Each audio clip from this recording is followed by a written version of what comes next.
ଆଧୁନିକ ଓଡ଼ିଆ କବିତାର ଆଲୋଚନା ପରିପ୍ରେକ୍ଷୀରେ ବର୍ତ୍ତମାନ କବି ଡକ୍ଟର ପ୍ରତିଭା ଶତପଥୀଙ୍କ ଦ୍ୱାରା ରଚିତ କ୍ଷୁଦ୍ର ଆକାର ବିଶିଷ୍ଟ କବିତା ପିମ୍ପୁଡ଼ିର ଲିଖିତ ଆଲୋଚନା ପାଠ କରୁଅଛି। ମଣିଷ ନିଜର ଜୀବନରେ ବଞ୍ଚିବାକୁ ହେଲେ ସମୟ ଉପଯୋଗୀ ହୋଇ ଚଳିବ। ସମୟ ମଣିଷକୁ ଜୀବନ ଦିଏ, ମୃତ୍ୟୁ ଦେବ। ତେଣୁ ସମୟ ଚାହିଁବ ମଣିଷ ମୋର ଅନୁଯାୟୀ ଚଳୁ, ନହେଲେ ମୁଁ ଜୀବଶ୍ରେଷ୍ଠ ମଣିଷର କ୍ଷତି କରିଦେବି, ତାକୁ ଚଞ୍ଚଳ ବି ମାରି ଦେଇପାରେ। ସମୟ ଭିତରେ ନିୟମ ଶୃଙ୍ଖଳା ଅଛି। ଦୁହେଁ ମଣିଷ ଜୀବନକୁ ପରିଚାଳିତ କରନ୍ତି। ଜୀବ ମାତ୍ରେ ଖାଦ୍ୟାନ୍ୱେଷୀ। ନ ଖାଇଲେ ଜୀବ ବା ପ୍ରାଣୀ ବଞ୍ଚି ପାରିବନି। ଆଉ ଖାଦ୍ୟ ସଂଗ୍ରହ କରିବାକୁ ପଡ଼େ। ଆପଣା ଛାଏଁ ପ୍ରାଣଧାରୀକୁ ମିଳିଯାଏ ନାହିଁ। ସଂଗ୍ରହ ଶ୍ରମ ତଥା ସମୟୋଚିତ ଉପାର୍ଜନମୟ। ଅର୍ଜନର ଅନ୍ୟ ନାମ ସଂଗ୍ରହ। ସଂଗ୍ରହ ମାନେ ନିଜଠାରେ ଆଣି ରଖିବା। ଇଂରାଜୀରେ କଥାଟିଏ ଅଛି, ସେଭ୍ ଟୁଡେ ସ୍ମାଇଲ୍ ଟୁମରୋ। ଅର୍ଥାତ୍ ଆଜି ସଞ୍ଚିଲେ କାଲିକୁ ହସିବ, ମାନେ ସୁଖରେ ରହିବ, କାଳାତିପାତ କରିବ, ଦୁଃଖ ଭୋଗିବ ନାହିଁ, ଭୋକରେ ରହିବ ନାହିଁ। ପିମ୍ପୁଡ଼ି ନାମକ ଛୋଟ ଜୀବଟି ମଣିଷକୁ ସମୟୋଚିତର ବାର୍ତ୍ତା ଦେଇ ସଞ୍ଚିବାର, ସଂଗ୍ରହ କରିବାର, ବେଳହୁଁ ସାବଧାନ ହେବାର ଉଦାହରଣ ସୃଷ୍ଟି କରିଛି ବୋଲି ଓଡ଼ିଆ ଅଧ୍ୟାପିକା, ଭୁବନେଶ୍ୱର ରମାଦେବୀ ମହିଳା ମହାବିଦ୍ୟାଳୟରେ ଏକଦା ଚାକିରି କରୁଥିବା ଡକ୍ଟର ପ୍ରତିଭା ଶତପଥୀ ପିମ୍ପୁଡ଼ି ନାମରେ କବିତାଟିଏ ଲେଖିଛନ୍ତି, ତାକୁ ରୂପକଟିଏ କରି। ପିମ୍ପୁଡ଼ି ହୋଇଛି ମଣିଷ ପାଇଁ ରୂପକ ବା ଏଲୋଗରି, ସମୟାନୁବର୍ତ୍ତିତାର ଏବଂ ଆଗାମୀ କାଲି ପାଇଁ ଆଜହୁଁ ସଂଗ୍ରହ କରିବାର ପ୍ରତୀକ ବା ସଂକେତ ବା ଚିହ୍ନ ବା ଅନ୍ୟ ପାଇଁ ଅର୍ଥ ବୁଝାମଣାର ପ୍ରତିନିଧି ପ୍ରୟୋଗ। ପ୍ରତୀକ ବା ସିମ୍ବଲ କବିତାକୁ ସଂକ୍ଷିପ୍ତ ପରିସରରେ ବୌଦ୍ଧିକ ଦୁର୍ବୋଧ୍ୟ ଜଟିଳ କରାଏ। ଏହି କବିତାରେ ପିମ୍ପୁଡ଼ି ପ୍ରତୀକ ଏକ ସାହିତ୍ୟିକ ପ୍ରତୀକ ବା ସାହିତ୍ୟ ପାଇଁ ବ୍ୟବହୃତ ପ୍ରତୀକ। ଏହା ଆଦୌ ସାର୍ବଜନୀନ ବା ପ୍ରଥାସିଦ୍ଧ ପାରମ୍ପରିକ ପ୍ରତୀକ ନୁହେଁ। ଲେଖକୀୟ ଅନୁଭୂତି ପରବର୍ତ୍ତୀ ସମୟରେ ସୃଷ୍ଟି ସହାୟକ ହୋଇଥାଏ। ପ୍ରଥମେ ଦର୍ଶନ, ପରେ ସୃଜନ ବା ଲିଖନ। କବୟିତ୍ରୀ ଗୋଟିଏ ଗ୍ରୋସରୀ ଦୋକାନକୁ ସଉଦା ବା ରାସନ କିଣିବାକୁ ଯାଇ ଦୋକାନର ଚିନିବସ୍ତା ଯେଉଁଥିରେ ଚିନି ଭର୍ତ୍ତି ଅଛି, ଆଉ ସେଥିରେ ଜନ୍ଦା ପିମ୍ପୁଡ଼ି ଚାଲୁଥିବାର ଦେଖିଛନ୍ତି। କିଛି ଜନ୍ଦା ପିମ୍ପୁଡ଼ି ମରି ପଡ଼ିଥିବାର ବି ଦେଖିଛନ୍ତି। ଭାବୁକ ଆବେଗପ୍ରାଣ ହୋଇଯାଇ ସଂଶ୍ରିତ ପିମ୍ପୁଡ଼ି ନାମକ ଛୋଟ କ୍ଷୁଦ୍ର କବିତାଟିକୁ ଲେଖିଛନ୍ତି, ଯାହା ଫଳରେ ଡକ୍ଟର ପ୍ରସନ୍ନ କୁମାର ମିଶ୍ରଙ୍କୁ ପ୍ରୋକ୍ତ କବିତାଟିକୁ ପଢ଼ି ମନଲାଖି କରି ପରେ ତାଙ୍କର ସମ୍ପାଦିତ କବିତା ସ୍ତବକ ନାମକ ସଂକଳିତ କବିତା ବହିରେ ବା ଆନ୍ଥୋଲୋଜି ଅଫ୍ ପୋଏଟ୍ରିରେ ସ୍ଥାନିତ କରିଛନ୍ତି। ମନକୁ ନ ଛୁଇଁଲେ ବୋଧେ କରିନଥାନ୍ତେ। ଆଉ ମୁଁ ଯେତେବେଳେ ସେହି କବିତାଟିକୁ ବାରମ୍ବାର ପଢ଼ିଲି, ମୋତେ ହୃଦୟଗ୍ରାହୀ ମନେ ହେବାରୁ ତାରି ଉପରେ ସମାଲୋଚନାଟିଏ ଲେଖିବା ପ୍ରୟାସୀ ହେଲି। ପ୍ରତିଭା ଶତପଥୀ ବହୁଳତର ଶ୍ରେଣୀକକ୍ଷର ପାଠ୍ୟାନ୍ତର୍ଗତ ନୁହନ୍ତି, ହୋଇନାହାନ୍ତି, ତଥାପି ଜଣେ ଭଲ ଉଚ୍ଚକୋଟୀର କବି। କବିତା ରଚନା ତାଙ୍କୁ ପୁରସ୍କୃତ କରିଛି। ସାହାଡ଼ା ସୁନ୍ଦରୀ କବିତା ପାଠ୍ୟାନ୍ତର୍ଗତ ଥିଲା ଏବଂ ଏହି କବିତା ମଧ୍ୟ ଭଲ ରସୋତ୍ତୀର୍ଣ୍ଣ ମନେହୁଏ। ସେହିଭଳି ପିମ୍ପୁଡ଼ି କବିତା। ଏବେ କବିତାର ଆଲୋଚନା କରାଯାଉଅଛି। ପାଠ୍ୟରେ ପଢ଼ା ହୋଇ ନାହିଁ, ତଥାପି ମନଛୁଆଁ ଲାଗେ। ପାଠକୀୟ ସ୍ୱୀକୃତି ମିଳିଗଲା। ପିଲାମାନଙ୍କର ସାହିତ୍ୟ ପାଠ ବହିରେ ଏକଦା ଅଳସୁଆ ଦୁଃଖ ପାଏ ଏହି ନାମରେ ଏକ ଗପ ପଢ଼ାଯାଇଥିଲା।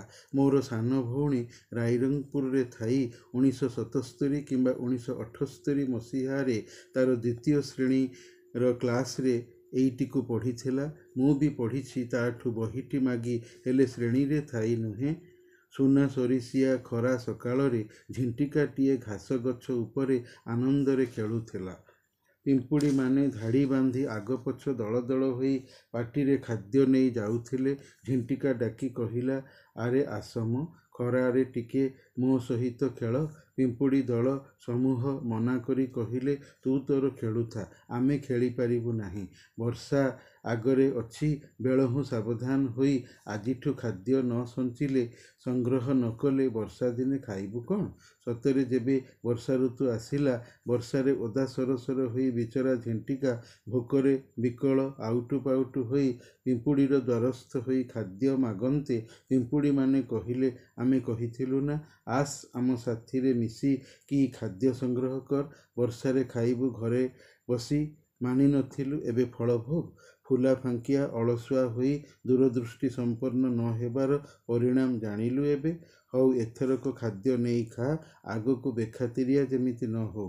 ଅଳସୁଆ ଦୁଃଖ ପାଏ, ଯୋଉଥିପାଇଁ କଥିତ ଅଛି, ଅଳସୁଆ ମସ୍ତିଷ୍କ ଶଇତାନର ଆଡ୍ଡାସ୍ଥଳୀ ବା ଆଇଡିଲ୍ ମାଇଣ୍ଡ ଇଜ୍ ଡେଭିଲ୍ସ ୱାର୍କସପ୍। ସେଇ ଚିନ୍ତାଧାରାର ଆଉ ଏକ ସାମାନ୍ୟ ଅଭିନବ ରୂପ ପ୍ରତିଭା ଶତପଥୀଙ୍କର ପିମ୍ପୁଡ଼ି କବିତା। କବି କହୁଛନ୍ତି, ମସ୍ତ ବଡ଼ ଚିନିବସ୍ତା ଦେଖିଲେ ବୁଡ଼ିଯିବାକୁ ଇଚ୍ଛା ହୁଏ ନାହିଁ ତୋର? ବୁଡ଼ିଯିବା ମାନେ ବୁଡ଼ି ମରିବା ବୋଲି ତୁ କୋଉଠୁ ଶିଖିଲୁ? ପିଲାଦିନରୁ ହିସାବୀ ଗୁଣକୁ ତୋର ଉପଲକ୍ଷ୍ୟ ଦେଇ କିଏ କେତେ ଶିଖେଇଥିଲେ ଯେ ମୋତେ, ଜୀବନକୁ ସାଇତିବା ସମ୍ଭାଳି ରଖିବାର ସେ ସହଜ ମନ୍ତ୍ରକୁ। କିନ୍ତୁ ମୁଁ ଚିହ୍ନିପାରିଲି ହିଁ ତୋତେ ଏତେ ଦିନ ପରେ। ପ୍ରଚୁର ଲୋଭର ଅର୍ଗଳ ଭିତରୁ ମାତ୍ର କଣିକାଏ ସନ୍ତୋଷକୁ ତୋଳି ଧରି ବାହାରି ଯାଉଛୁ ମନୋରମ ପଦପାତରେ। ଅପରିମିତ ଆଶ୍ଚର୍ଯ୍ୟ ସଂଯମ ନେଇ ନିରଳସ ନିଜ ବାଟରେ ଏଇଲେ ତୁ ନୂଆ ରୂପକଟିଏ ବି ହୋଇଯାଇପାରୁ। ବଡ଼ ଚିନିବସ୍ତାରେ ପିମ୍ପୁଡ଼ି ଜନ୍ଦା ପଶିଯାଇଛନ୍ତି। ପାଟିରେ ଗୋଟିଏ ଦୁଇଟି ଚିନିଦାନା ସଂଗ୍ରହ କରି ଆଣି ଖାଇବାର ଖାଦ୍ୟ ଲୋଭରେ, ପେଟପାଟଣା ଚିନ୍ତାରେ ସେମାନେ କିନ୍ତୁ ଜାଣିପାରି ନଥାନ୍ତି ସେଥିରେ ବସ୍ତା ଭିତରକୁ ଚାଲିଗଲେ ଆଉ ବାହାରି ନପାରି ଚିନିଗଦା ଭିତରେ ମରିଯିବେ ବୋଲି। କାରଣ ମୃତ୍ୟୁ ଅନିଶ୍ଚିତ ଏବଂ ଅଜଣା ହୋଇ ଆଗାମୀରେ ଥାଏ, କେହି ଜାଣିନଥାଏ। ପିମ୍ପୁଡ଼ି ବା ଜାଣିବ କ'ଣ? ପୋଖରୀ ଗାଧୋଉଥିବା ଲୋକ ମରିଯିବାର କ'ଣ ଜାଣିଥାଏ? ସେମିତି ପିମ୍ପୁଡ଼ି। କିନ୍ତୁ ସବୁ ପିମ୍ପୁଡ଼ି ଚିନିବସ୍ତାର ଗଦା ଭିତରେ ମରିନଥାନ୍ତି, କିଛି ବି ବାହାରି ଯାଇଥାନ୍ତି। କବୟିତ୍ରୀ ଆଶ୍ଚର୍ଯ୍ୟ ହୋଇଛନ୍ତି କି, ଛୋଟ ଗୋଟିଏ ଜନ୍ଦା ପିମ୍ପୁଡ଼ି ଚିନି ଗଦା ଭିତରେ ପଶି କେମିତି ସହଜରେ ଜୀବନ ନେଇ ବାହାରି ପାରିଲା ସତରେ? ଏ କୌଶଳ ବୁଦ୍ଧି ତା'ଠାରେ ପୁଣି ଅଛି ବୋଲି ବାହାରି ପାରିଲା ନା? ପିଲାଦିନେ ନାରୀକବି ପିମ୍ପୁଡ଼ି ଜୀବର ସମୟାନୁବର୍ତ୍ତିତା ବା ପଙ୍କ୍ଚୁଆଲିଟିକୁ ଲୋକଠାରୁ ବହିରୁ ପଢ଼ି ଦେଖି ଜାଣିଛନ୍ତି।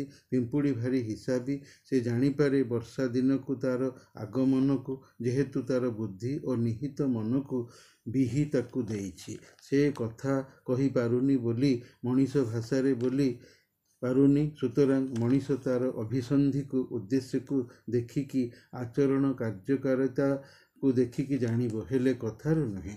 ପିମ୍ପୁଡ଼ିର କଥା ପୈଗମ୍ବର ସୁଲେମାନ ବୁଝିପାରିଥିଲେ ବୋଲି ଦିବ୍ୟ ପବିତ୍ର କୋରାନର 19 ଭାଗର ନମଲ ପାଠ କହେ। ସୁଲେମାନଙ୍କୁ ସେ କ୍ଷମତା ବା କୁୱତ୍ ଖୋଦା ଅତା କରିଥିଲେ, ଦେଇଥିଲେ। କୋରାନ ଅନୁବାଦ ଦ୍ରଷ୍ଟବ୍ୟ। ଜୀବନ ଦୁର୍ଲଭ, ସଜାଡ଼ି ବା ସାଇତିବା ଜିନିଷ। ଯିଏ କରେ ସିଏ ଜିତେ, ଯିଏ ଜାଣେନା, ସଜାଡ଼ି ନଥାଏ, ସାଇତେନା, ସମ୍ଭାଳି ପାରେନା, ସେ କ୍ଷତି ସହେ, ଦୁର୍ଗତି ମଣ୍ଡାଏ। ଜୀବନର ଏହା ସହଜ ମନ୍ତ୍ର। ଏଥିପାଇଁ ଯେ ବୁଦ୍ଧିଆ ଚାଲାକ ଲୋକ କରୁଛନ୍ତି। ମଣିଷ ସେମାନଙ୍କୁ ଦେଖୁ, ଶିଖୁ, ଆପଣଉ, ସେଇଭଳି କରୁ। ପିମ୍ପୁଡ଼ିର ଖାଦ୍ୟ, ପେଟପାଟଣା ପାଳିବାର ଲୋଭ ଅଛି, ତେଣୁ ସେ ମସ୍ତ ବଡ଼ ଚିନିବସ୍ତା ଭିତରେ ଚଢ଼ି ଚଢ଼ି ପଶିଛି। କବି ଏହା ସୂକ୍ଷ୍ମ ପର୍ଯ୍ୟବେକ୍ଷଣର ସହିତ ଦେଖୁଛନ୍ତି ବୋଲି କବିତା ଲେଖିଲେ। ଲୋଭ ସିନା ପ୍ରବଳ, ହେଲେ କଣିକାଏ ବା ଗୋଟିଏ ଅଧେ ଦୁଇଟା ଚିନି ଟୁକୁଡ଼ା ଧରିବାର କ୍ଷମତା ମାତ୍ର ପାଟିରେ, ଶୁଣ୍ଢରେ ଅଛି। ଛୋଟିଆ କୁନି ଜୀବଟିଏ, ତେଣୁ ତାକତ କେତେ ଯେ ସେ ଅନେକ ଚିନି ଧରିବ।